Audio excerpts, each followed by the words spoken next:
I'm resident of Collinwood for YouTube. Joel Sage, that's my buddy Patrick McCray, that's my buddy Alan Gallant, that's my buddy Gordon Dymowski. We're here to talk the 1978 movie, the remake Invasion of the Body Snatchers, starring the late great Donald Sutherland. By the way, Brooke Adams is in this movie, and she's absolutely stunning.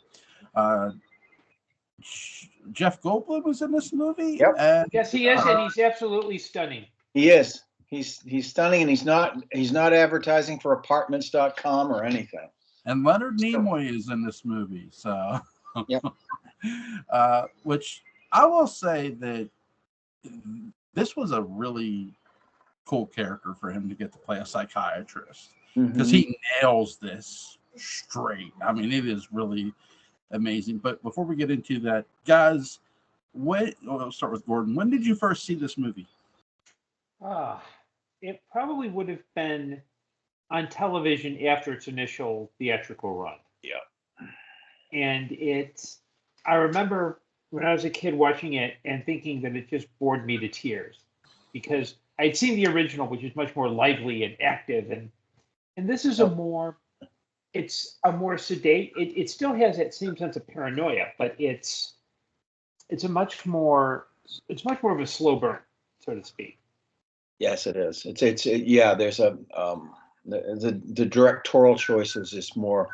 I mean, at the beginning of it, it's great because there's sort of this build of paranoia that you talk about. It's happening in the titles. It's happening in those shots of the various, plant life and all that sort of thing. You're starting to get that creeped out feeling a little bit. But you're right. It's slow. It's a slow burn. It's not a jump scare. Yeah. Alan, when did you first see this? Probably in the early to mid 80s on regular television set, network television or local television. If it had been, picked up in a package or something, I'm not sure which, but it would have been up in good old Bangor, Maine at some point in the early to mid 80s. Patrick? Mine was probably when my Uber Eats order was about 5 minutes away. And just putting that out there. I saw this in 1978. So you saw it in the theaters? I saw it in the theaters. I saw it on a Cinerama screen, over 1,000 seat theater. It was packed. Wow. Yeah, and I was 8, and I had not seen the original, and I was spellbound for the whole movie. I was really, it really, because I didn't have that basis of comparison. It was a very effective, just piece of, it informed a tremendous amount of, paranoia I keep with me to this very day. And the only shame about this movie is that I've often talked about the 3 wishes I would have if a genie appeared to me. And one of the 3 wishes would be the ability to initiate cultural amnesia temporarily, so I could go back and watch a movie again for the first time. Yeah. But as I am now. Right.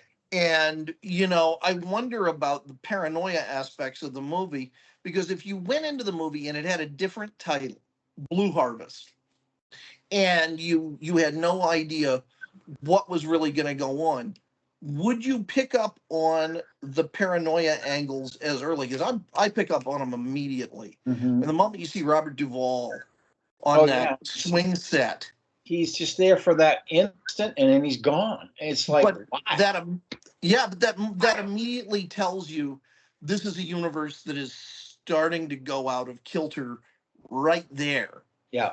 And just the glances in the hallways. I'm a paranoid guy anyway, and that I think was very formative for me, for better or worse. Probably for worse, but it was a hell of a way to get there.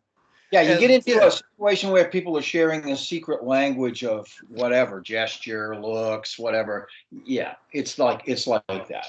Absolutely. And it's frustrating and paranoia at the same time. So, You get that, and those characters do get frustrated by it because nobody believes that this is happening to them. Yeah. Well. No, I know all about it. Yeah. I know all about it. Yeah, I've been gaslit a few times myself in my life where that. Yeah. I know the feeling. Yeah. So I really felt for Brooke Adams' character because she's very forthcoming with this is what's happening. I'm seeing this and I'm seeing that, and she's just going for it. And, yeah, she's wonderfully frank in that role in the movie, and in the sympathy that she has for the woman who is having the freak out. Yeah. She's the most, I think, she's the most connected to humanity of any of the characters, including the ones that are still human. Because she has a sense of empathy. Yeah. The others, like, let's solve the problem, or is there a problem, kind of thing. Yeah, and it makes you wonder with certain characters, like I think starting with Kibner, which is who's gonna be, who's one of these things first, because if you're like me, you suspect Kibner immediately. Yeah, so the thing I don't that know throws if you off a little is that Kibner is more, he seems to be more free thinking than the others who have been turned. He is, and here's the other thing strategically I thought about when I was watching this movie. Do the aliens have certain people inserted into society to keep things a little calm up to a certain point, or is that just what we do anyway? And would they actually, and on the other hand, would they actually even bother? Do they just know they're going to be spreading so exponentially, so quickly, that it doesn't matter? Or do they have leader types that they have, like leader pods, and then others are follower pods? Well, I think with this particular threat, it's not their leaders or followers, is that they just wipe out any kind of empathy or humanity. It's really about when you consider that the time in which this remake was made, it's the late 70s. Yes. There's that kind of, you don't trust the government. You also have a very kind of interesting, and I know this is going to sound like I'm pulling this out of nowhere, but you had a lot more casual prescription drug use than you did criminal drug use. And the criminal drug use is like, hey, drugs are bad. Because this is just leading into just say no. But at this point, the kind of people in the socioeconomic class we're seeing, they're more likely to be a lot more like, they're drinking a lot of wine. They do a little speed, some Quaaludes. They're waiting out disco too. They seem to be waiting out disco. It's like, what's the next thing? So I think the threat is less kind of this, okay, you've got leaders and followers. I just think there's just a natural tendency to they want to just equalize everybody. And I think for the aliens, it's just, we're nothing more than meat suits at this point. Well, yeah, vehicles. Right. They're driving us around. The only thing that made me think of the leader thing was the fact that Kipner is so much more articulate than the others. The others are just kind of, I'm going here, and you hear the, like when they're moving the pods around, they're being told to get into certain lines and all of that sort of thing. That was all. I didn't know if there was any sort of alien status strata or not that I've seen. Yeah.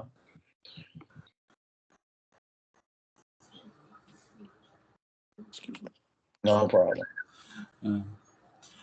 I do think with this movie, it's really interesting because you do sort of see this fear from the woman, from the female lead here in the story. And that's sort of where you first get the inclination something's wrong. Yeah. I think that was a really bold choice by the writer and directors.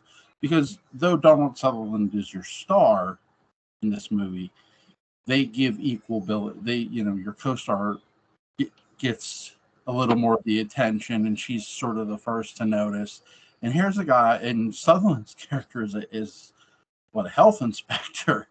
So but here's the thing too. You have a woman who's living with her boyfriend or her husband, I think, and she notices his change right away. This is something my wife notices when I run a low sugar. She goes, "You're not the same person that you are when you're functional." So it's when you're married to somebody and you've been with somebody for a long, extensive period of time, and that you've been around the biggest part, or half your life, you're most likely your spouse / partner is going to be the one who notices your change. Yeah, because you have intimate knowledge of each other. So it's something they do really, really well in this movie. And I love how one of my favorite early scenes in this is when Sutherland's character goes to the dry cleaners. The guy's like, my wife's sick. My wife's sick. Like, because she goes, "That's not a coffee stain." And I'm thinking, he's like smiling at her. And so he's like, "My wife's sick. My wife's sick." He's just like, I'm not a doctor. I'm a health inspector. Like there's nothing he can really do for him.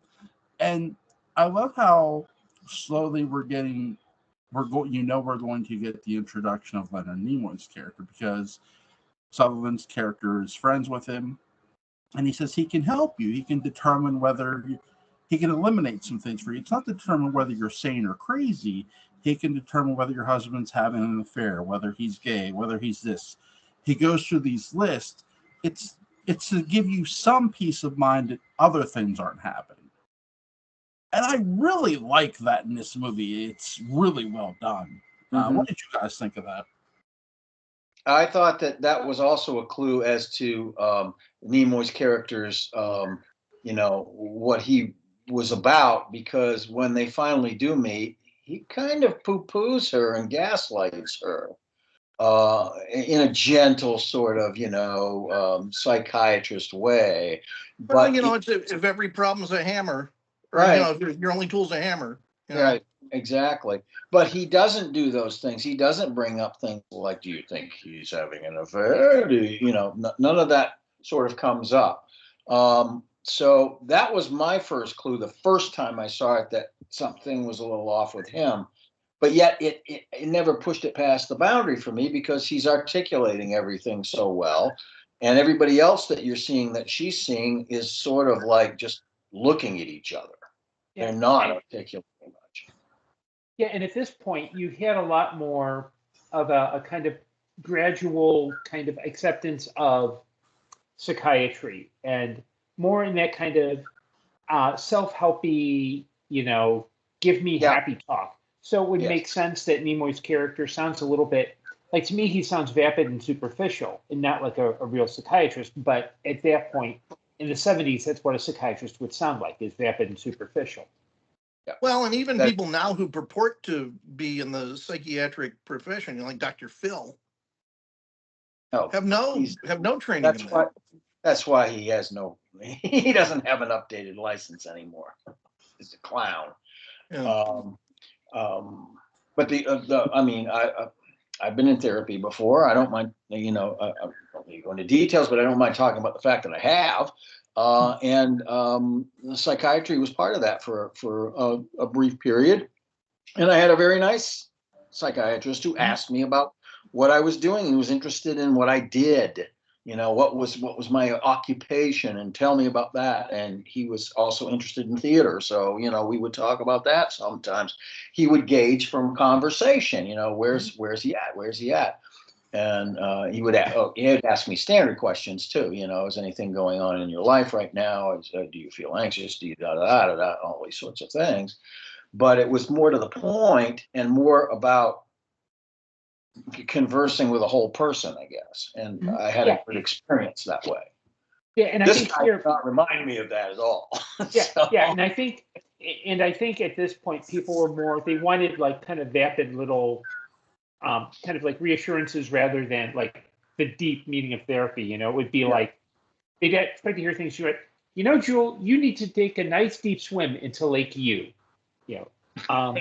And I wouldn't want to swim in Lake Jewel. That's just stuff. nasty, skanky water. So Well, there's an interesting thing going on here because on one hand, this is a real commentary on all I'm okay, you're okay, sort of world of pop psych, the world of Psychology Today magazine, rather than the New England Journal or something like that. Sure. And yet it's also a parody of what was the internalized backlash to that, which was the early stages of equally untherapeutic tough love. Where just if you can either give fatuous praise or you can give fatuous criticism. Right. The fact that this is taking place in San Francisco is significant because it was such a hot, I think you had, Esalen was near here, and it's where Est came from. Yes. And, kind of all of that, the more hardcore, abusive, critical modes of that. And the more controversial aspects of it, the cultish aspects of it. Yeah, which were just as unprofessional and, as not that he was that unprofessional, but as, the lightweight Leo Biscaglia or somebody. Right. Right. Well, at least was a doctor. Who at least was a doctor. I like Leo. Leo was cool. I like Leo Biscaglia too. I always liked him when his shows would show up on PBS. Yeah.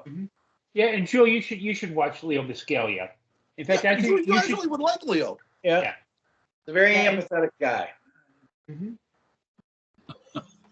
I will say a scene I really enjoyed too is when Leonard Nimoy's character grabs Jeff Goldblum's character in the street, shakes, and he does it to sort of prove a point to the female character. Right. And I love dominance. I love Jeff Goldblum's like, why do you do that? And Sutherland's like, he's trying to help her. And it's just like, bro, seriously. But it's such a cool it was scene. The most unnecessary demonstration. Yeah. I mean, that's the thing, is that Kibner immediately writes it off as this was therapeutic. Like, you asshole. There were tons of other ways you could have gotten the same point across. Well, that was I think that was intended to be another clue to the audience, too, that they could look back on and say, yes. Because of his sudden decision-making about how this was going to be, and then his excuse that it was therapeutic. The fun thing about Kibner is that he's an asshole either way. I mean, does it matter when he was taken over by just assholedom long before these aliens ever showed up, and that you can't really tell the difference. And then they gave him the asshole pod, so maybe take to it. Yeah. It is true. He's kind of smarmy that way. Absolutely. Yeah. I like Jeff Goldblum's fury at his books. This is Jeff Goldblum before Earth Girls Are Easy and before The Fly and before all of that stuff, and it's very before 10 Speed and Brown Shoe, which is his masterpiece. Yeah, that was a good show. Yeah. That was a good show. Well, Philip Kaufman likes him because he used him in his next movie along with Angela Cartwright. He was both, or Veronica Cartwright. Veronica, right? Veronica, older sister, who was also an alien. So Veronica made a career out of horrified reactions for a while after this movie. I mean, this was, I think, the first one, but she was the easily victimized Louise Fletcher because they look alike. Yeah, and so the same. Yeah, the same. Yeah, but you can't get away with that stuff, Louise. No, she had a more independent, more sturdy streak in her, I think, and she, which is why she ended up playing Ratchet. So, and she played her straight. I mean, she said, "I'm not playing her as the arch villain. I'm playing her as somebody who's trying to get things done here." And of course, that was the brilliant way to play it. Everybody hated her anyway. when Nimoy puts that needle into Donald Sutherland's hand, I wanted it to cut to Scott Glenn having the needle stuck in his hand in the right stuff, saying, "Why are you doing this to me?" And just pretend like they're one big Philip Kaufman movie. Right. Mhm. Jump cut back and forth. Now, I read something really interesting. Robert Duvall did that scene for free. Mm-hmm. It looks like it. Yeah, it was a blank, man. He must, yes, probably is a favor to somebody, either the director Yeah, or to something. the director, yeah. Yeah. But yeah, I mean, I'd forgotten that little scene was in there. To be honest with you, it's like that's what. Look, there it goes. Oh, most disturbing moments of the dog head. Oh my God, yes, absolutely, because they're sleeping together, and the pod doesn't discern between the two, and it's like, aha, yeah, that's why, that blows their cover. They needed something to blow their cover, and boy, oh boy, they find a good cover blower. Yeah. I was so used, like, the first thing I ever saw Jeff Goldblum in, right before I saw Independence Day or Jurassic Park, I saw him in the first Death Wish movie as a thug. Oh yeah, he is. I had forgotten about that. Yeah, He's in there. he totally is. I know. I remember now. So it's really interesting. He's in Annie Hall also, complaining about mantras. He has some line at a party about how he lost his mantra or something. He did a lot of those kind of offbeat, like, personality roles where he was being an aspect of Jeff Goldblum. Yeah, which is kind of fun. So. Yeah, he even spent most of another movie written by W.D. Richter in a cowboy suit. So, New Jersey. Mm-hmm. I really like how San Francisco was the perfect setting for this movie. It's great. It's one of the stars of the film. Yeah, it is. Like, the location of this movie really helps. The way they shoot it too, the way they shoot the pods on the flowers or on the trees, and you see like these little web things going on the trees because the flower blooms and the girl picks it up. Is just really, really good. And then when you see the woman walking the streets and the people have like changed and they're looking at her and it's like gone quiet. It's like you often hear, places or characters. San Francisco is a character in this movie in every way. Oh yeah. Location. Location is a good location. A well thought out location is going to be like a character. What if David Warner as Jack the Ripper had shown up in this San Francisco? Because they were both shot around the same time. Yeah, and they were. I think it's great that San Francisco, 79, or 77.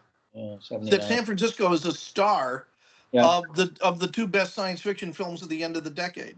He must have been giving some hellacious tax breaks around that time because California was being used more, certainly, and it kept moving north until it ended up in Vancouver. But yeah, Jerry Brown.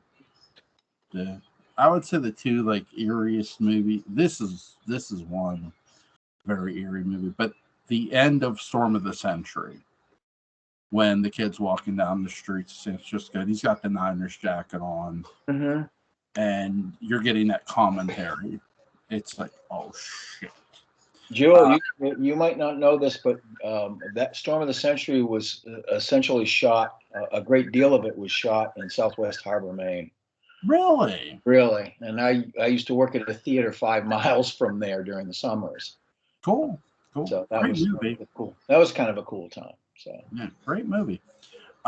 Jewel, if you want to see a breathtaking movie that probably takes place in San Francisco, I don't know, Ryan O'Neal and John Hurt in Partners. Go look that one up. Partners? Talk about a dated POS that absolutely means nothing now. Partners? It was Partners. It was the attempt to do a buddy movie with Ryan O'Neal and John Hurt. Not William Hurt, John Hurt. Oh my God. As wacky cop partners.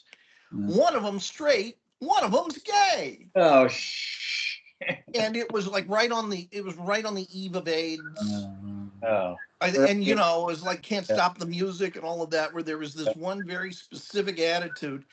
And you know, one of the things that, and I hate to say this, so listen to the whole thing in context, that AIDS kind of did positively is I think it diverted the cultural course of gays being used as much as, you know, just sort of another wacky stereotyped group to deal with culturally. Stereotypical ornament in That's right. in That's the right. plot.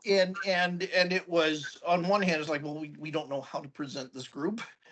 But we know that this direction is probably not in good taste. No, yeah, and that came out of the seriousness of the epidemic.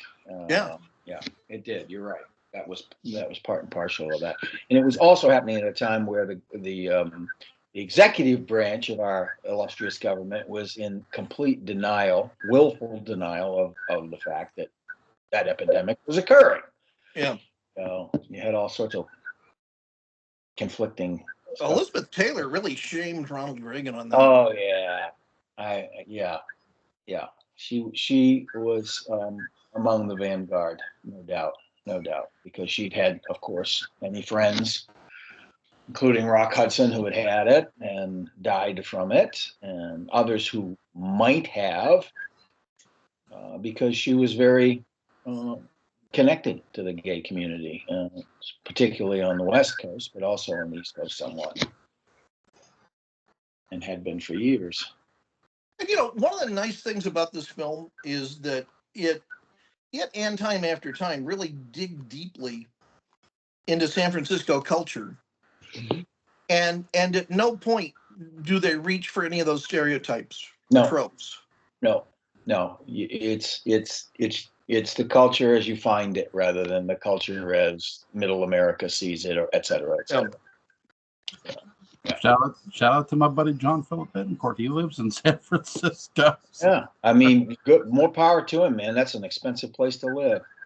I might have thought about the West Coast to get my master's degree, except I knew that it was going to like destroy my finances at a point of no return. So. What's you guys' favorite scene in this movie? Wow.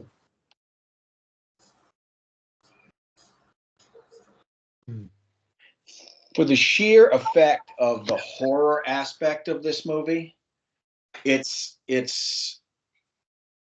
Donald Sutherland falling asleep and having you endure like a 5 or 6 minute scene where this whole thing starts to develop and his eyes roll back in his head and Pod, you know, cracks open and flowers and then cracks open and then you see another Donald Sutherland there. That to me was the aspect of that. And interestingly enough, there's also a cameo in it by Kevin McCarthy. Oh, sure, they're here, and he gets run down, ostensibly by probably a Pod person in a car. Yeah.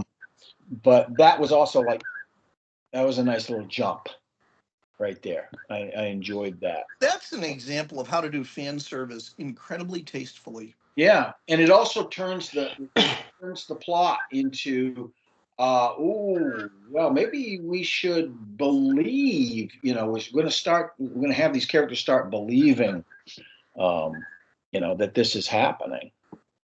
So it actually serves to sort of punctuate a plot turn and a change of direction. So those two, I guess, would be it for me. Just out of fun and also the sense of the horror and the urgency and so on that you get out of that. Gordon? Let's see. I think for favorite scene, I'm going to say the dog scene, simply because I think it's one of those scenes that kind of tells you, these. I mean, it's a great tense scene. It's got that shock, but it's also a great way to let the audience know that these you know, whatever these pods are, whatever kind of life form, they're not perfect, and they are going to get things messed up. Like every other conquering force, baby. Mm-hmm. Patrick? A girl loves a scene with a big fat man slippery with mud, unable to get out of a tub. I mean, that's just visual gold. And she keeps scolding him. She says this happens every week. The inside of that place was like gave me the heebie-jeebies too. I mean, it's like, ugh, it's just nasty. I would be there constantly. So yeah, it was that bad. The my favorite scene probably is Donald Sutherland's reaction to figuring out that Brooke Adams is gone, and his efforts to sort of keep her there, because it also is very Barnabas-esque callback to when they're getting stabbed with the needles, and she says, "I love you," and all he can do is sort of macho, because that's of course what we think of when we think of Donald Sutherland. Macho posturing, We'll stop you. He barely even acknowledges her. Right. But then he says he loves her while it's too late. And that's just a nice, painful moment. It is.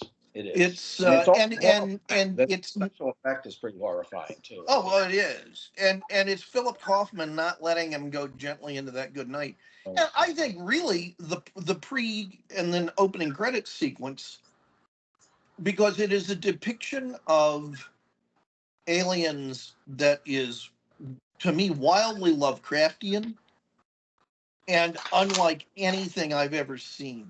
Right. It merges with nature. It's like you can see the invasion happening with nature, and it's dread. There's dread in that. The thing I paid attention to here is that at the time when I saw it, it looked like these were very small. This was on a very small scale. And then I went back and thought, well, yeah, but all miniature work looked like shit back then. And so maybe when you're seeing this stack of rocks, that this is a massive mountain on this planet. Mm-hmm. And that these are, it's this hive creature that can expand and contract and, go into all these different forms. And I'm not saying there's a citation in a Lovecraft story for anything like this. I'm just saying that when we think of almost indescribable, weird, godlike creatures, this is as good a depiction of them as any. Sure. There's a conceptual connection. Definitely a conceptual connection to that. Gordon, is there a Lovecraftianness to any of this? Authentic, not the sort of ersatz type I'm referring to. Yeah, I can't think. I'm not really a Lovecraft scholar, so I don't. Well, I've read Lovecraft, but I haven't really studied him. Got it. I didn't mean to put you on the spot. Yeah, well, I do think. I mean, I will say, kind of in a parallel thing, I kind of wish that when Dark Shadows was writing the Leviathan storyline, they relied more on Invasion of the Body Snatchers than, say, their perception of Lovecraft. Because I think here you've got a real sense of who are they supposed to be, rather than like lizard people with Thayer David making obscene phone calls and being recorded kind of stuff. Yeah, because there's an unknowable factor, certainly. But again, that's more ersatz, I guess. But the unknowable factor is because you don't know who's been turned necessarily. At first, anyway. You just see people that look familiar and human, and they're just acting a little off. So when you get this feeling, the paranoia again, or the creeping paranoia, and you have no way to justify it quite yet. It's not quite there. Jewel, what about your favorite scene? What did you like? Well, before I get to my favorite scene, to Gordon's point, I do think where the Leviathan arc does some sort of good invasion type sort of ish with the Leviathan arc is when Paul started trying to convince Carol that no, that she's one of them too. She's one of them too. That Elizabeth is a Leviathan. That was a great scene where he's trying to convince somebody that Liz is a Leviathan now is really well done. That it's so good because he's realizing, okay, this is, he knows he's done for. I mean, but I would argue that is one scene out of an entire storyline, and I think that it's not to, I am not here to bury the Leviathan storyline. I just think it's, when it started, you had lizard people, you had the creature, you had, and I think focusing on, kind of playing, pulling a Jules Sains on Dark Shadows, so to speak. In terms of I'm sure quarterbacking, Patrick, that was the reference. Not anything else, but I might have maybe introduced mysterious figures without any reptilian thing, and then turn it into we're a race, we've been human, we've been with you, except we're one step ahead, and having that as more of a that sense of, you don't know who you're allied to, you don't know who's been converted or not, and I think that would have been a lot more realistic, especially if you make the only real supernatural aspect of it being Jeb Hawks. They have this thing that needs to be manifest in human form. I think it's not bad, but I do think it kind of it's kind of one of those. It starts off kind of awkwardly and then kind of straightens itself out for a bit, rather than kind of have an efficient narrative thread all the way through. We need to do the Leviathan Arc by episode and have a lot of fun with it. You do that, Jewel. You do that. I will. We have enough cults in our life already. I will. No, we never have enough cults or occults. Anyway, no. Jewel, I think you should do. I think you should do a scene by scene analysis solo of Beyond the Valley of the Dolls. Beyond the Dolls. Scene by scene. Joel, Z-Man's freaking out. He's killing everybody. So with this, my favorite scene, I got a couple favorite scenes because the movie is really, really good. The spa sequence is really good. It's greatly terrifying. It's very underrated at the same time too. I love how Jeff Goldblum is just he's like, he's very interested in that whole thing.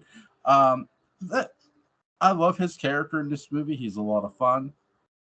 One of my other favorite scenes in this movie is the opening of it and how you see it gets attached to the trees and the flower gets picked up, and more importantly how the characters are introduced into this movie is so criminally good.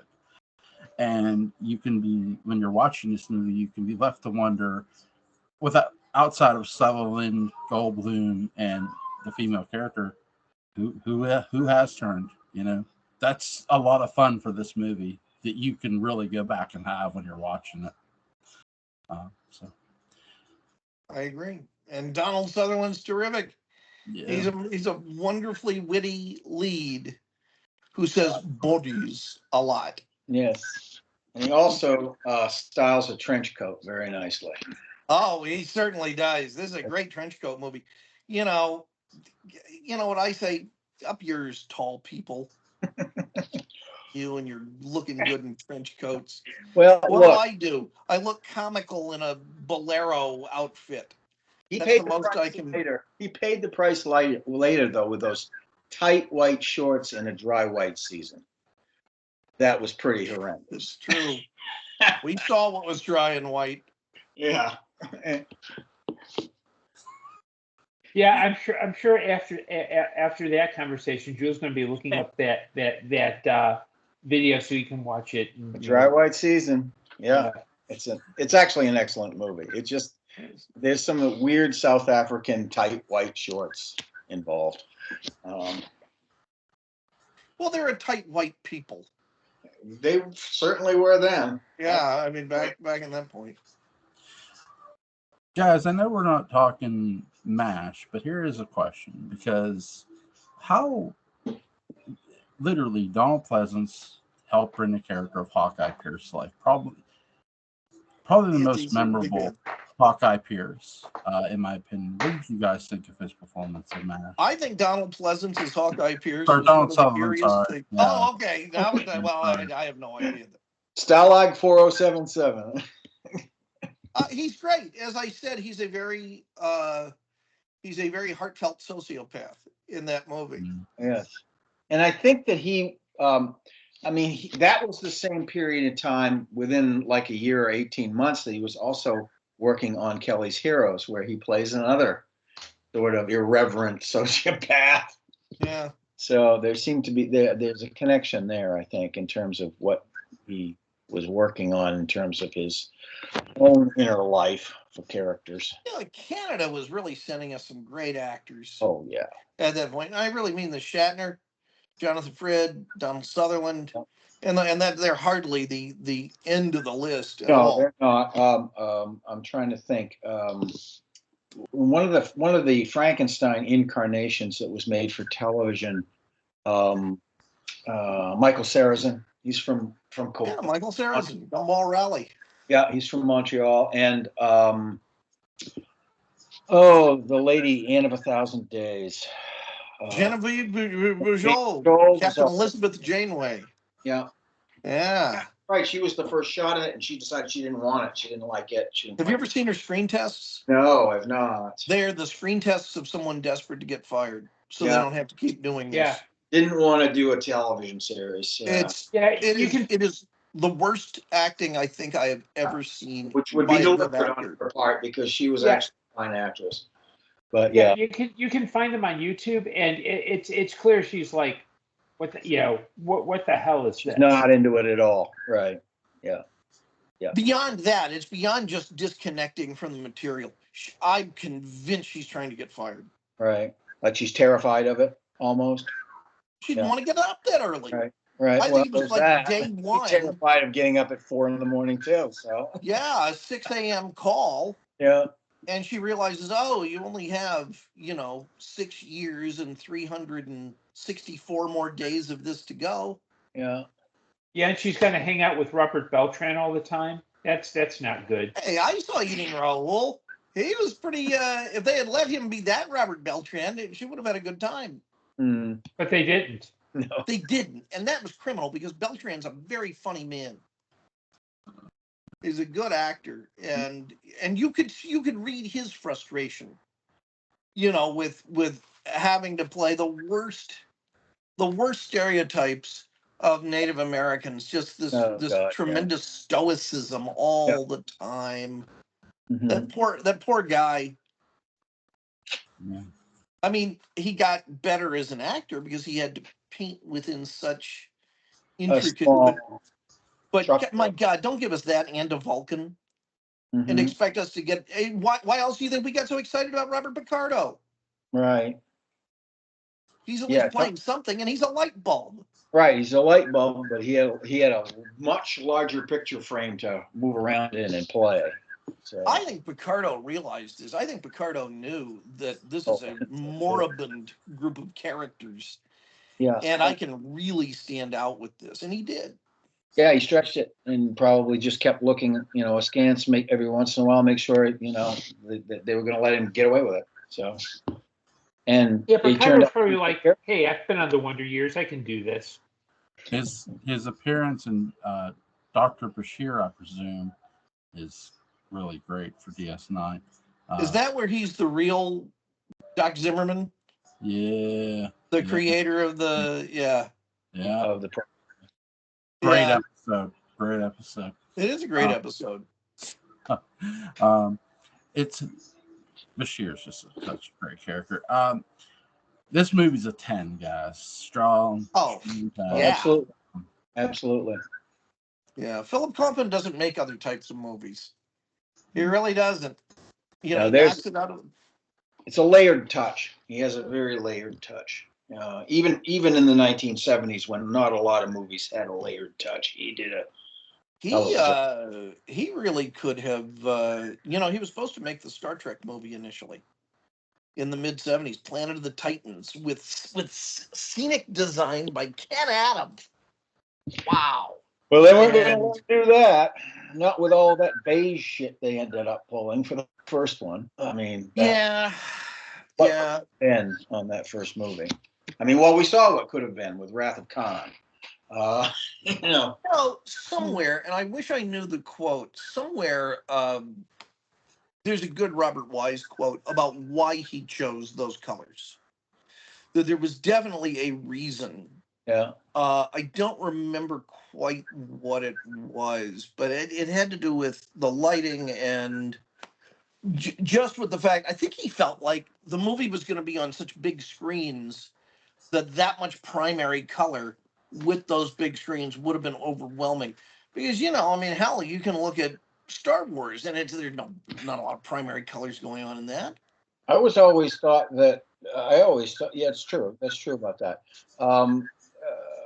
Only certain environments had more color in them, but obviously the space environments had very little. But I'll find that Bob Wise quote because I always thought, I mean, humorously, that he just was forced to watch the entire Space 1999 series before he went into, you know, storyboard. But it was the fashion.